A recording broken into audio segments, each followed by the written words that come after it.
जो स्टूडेंट्स यहाँ बैठे हैं, आपसे मैं एक छोटी सी बात कहना चाहती हूँ। आपने एपीजे अब्दुल कलाम साहब का नाम सुना है ना सबने? हाँ, कलाम साहब ने एक बात कही थी कि in the very old times the world was driven by the muscle power, after that it was driven by money power, and now it is being driven by the power of knowledge. यानी पहले शरीर की ताकत से दुनिया चलती थी, उसके बाद कुछ दिन पैसे से दुनिया चली, और अब दुनिया कैसे चलती है? ज्ञान की ताकत से चलती है। आज अमेरिका और रूस, फ्रांस क्यों हमसे आगे हैं? उनकी जनसंख्या भी कम है, शायद वो मेहनती भी हमसे कम है, लेकिन वो हमसे क्यों आगे हैं? क्योंकि उनके यहाँ शिक्षा का जो प्रसार था वो हमसे ज्यादा हुआ, वो हमसे ज्यादा एजुकेटेड हैं। हम लोग प्राचीन काल में हमारे यहाँ बहुत अच्छी यूनिवर्सिटीज थी, नालंदा यूनिवर्सिटी थी, तक्षशिला यूनिवर्सिटी थी, लेकिन जब मध्यकाल आया तो हमने अंधविश्वासों पर ज्यादा ध्यान दिया, और जो नॉलेज था साइंस का उस पर हमने कम ध्यान दिया, इसलिए हम विश्व में पिछड़ गए। एसएसटी में आप लोग पढ़ते होंगे, 10th के बच्चे एसएसटी पढ़ते हैं, कि एक समय था जब वर्ल्ड की जो रिचेस्ट कंट्रीज थी वो रूस अमेरिका नहीं थी, वो इंडिया था और वो चाइना था। चीन और भारत विश्व के सबसे धनी देश थे, लेकिन हमने एजुकेशन पर ध्यान देना छोड़ा। उसका नतीजा ये निकला कि हम लोग गरीब हो गए, हम लोग पिछड़ गए, हम लोग कमजोर हो गए। इसलिए अगर आपको खुद को ताकतवर होना है और इस देश को ताकतवर बनाना है तो आप लोग शिक्षा पर ज्यादा से ज्यादा ध्यान दीजिए। हमारी बेटियां यहां बैठी हुई हैं, आप लोग बहुत खुश किस्मत हैं, आपकी किस्मत अच्छी है कि आपने इस जमाने में जन्म लिया है जब लड़कियों को स्कूल भेजा जाता है, जब लड़कियां बराबरी के अधिकार के साथ आत्मसम्मान से जिंदगी जी सकती हैं।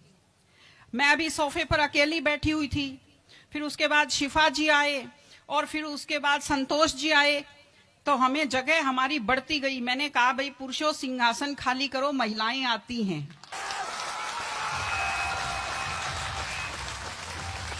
तो आप लोग बहुत खुशकिस्मत हैं। आपकी दादी नानी कितना मेहनत करती थी, सांस नहीं ले पाती थी खुलकर, घूंघट से चेहरा ढककर रखना पड़ता था, जोर से बोल नहीं पाती थी, कानाफूसी में बात करती थी, और आप कितने सम्मान के साथ अपना बैग लेकर के पूरे विश्वास से आप स्कूल आते हो। बहुत खुशकिस्मती की आपके लिए बात है, आपको इसका फायदा उठाना चाहिए। आपको कोशिश करनी चाहिए कि आप एक मजबूत नारी बने, और आपसे मैं कहना चाहती हूं कि आपके ऊपर बहुत विश्वास करते, आपके पेरेंट्स आपको घर से बाहर भेजते हैं, अपने माता पिता को हमेशा अपने मन में रखिए। दूसरी चीज आप बच्चों से जो कहना चाहती हूँ, आजकल क्या है, पहले तो घर में बहुत सारे बच्चे होते थे, संयुक्त परिवार होता था, चलते ही कोई सिर में थप्पड़ मार देता था, बच्चों को बुरा नहीं लगता था, टीचर्स की मार खाते रहते थे, हंसते रहते थे। आजकल 1-2 बच्चे होते हैं घर में, बच्चे बहुत सेंसिटिव होते हैं। आप लोगों को जब आपके माता पिता टोकते हैं, आपके टीचर्स टोकते हैं, आपको बुरा लगता है। आपको बुरा नहीं लगना चाहिए, क्योंकि ये वो लोग हैं जो आपकी चिंता करते हैं। मैं आपको एक छोटा सा किस्सा सुनाऊंगी। एक गाय जंगल में चल रही थी, अचानक उसने देखा एक बाघ पीछे दौड़ा। गाय भी भागी जान बचाने के लिए, सामने दलदल था, वो दलदल में थोड़ा चली, वो दलदल में फंस गई। बाघ भी पीछा करता हुआ आया, वो भी दलदल में फंस गया, लेकिन गाय से थोड़ी दूरी पर था, चल नहीं पाया। तो गाय हंसी और उसने बाघ से कहा, बाघ तू तो गया, तू मरेगा। तो बाघ ने कहा, तुम क्या हंस रही हो, तुम भी तो मरोगी दलदल में। उसने कहा, मैं नहीं मरूंगी, देखना। शाम को जब मालिक ने देखा गाय नहीं आई, वो 2-4 लोगों को लेकर आया। जब देखा गाय दलदल में फंसी हुई है, वो रस्से लाया, लकड़ी लाया और गाय को निकालकर बाहर किया। तो गाय ने बाघ को कहा, बाघ तुझे कोई नहीं निकालेगा, मैंने कहा था ना, जिसको संभालने वाले होते हैं वो दलदल में फंसकर नहीं मरता। आपके जो टीचर्स हैं, आपके टीचर्स और आपके पेरेंट्स आपको संभालने वाले हैं। अगर आप उनकी बात मानेंगे, आप डांट के पीछे छुपी हुई उनकी चिंता को आप समझेंगे तो आप बुराइयों के और गलतियों के दलदल में कभी नहीं फंसेंगे।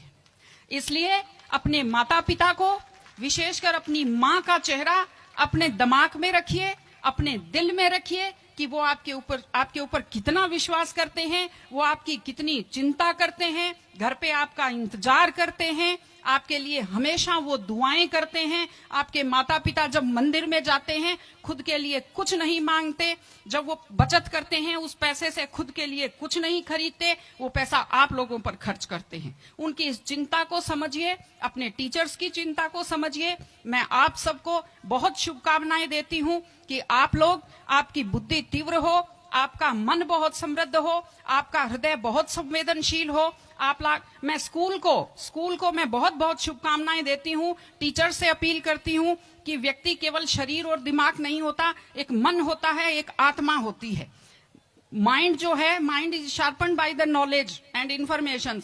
दिमाग तो तेज होता है, लेकिन बच्चों का मन समृद्ध कीजिए, उन्हें कमजोर पर दया करना सिखाइए, उन्हें परिवार के प्रति संवेदनशील बनना सिखाइए कि वो एक अच्छे संपूर्ण नागरिक बने, जिसको कहते हैं कंप्लीट पर्सनैलिटी, वैसे बने।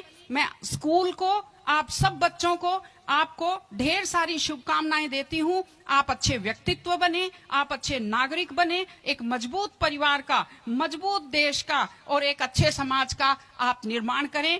आपने बुलाया, हमें सुना, हमें सम्मान दिया, मैं हृदय से आभारी हूं। बहुत बहुत धन्यवाद। नमस्कार।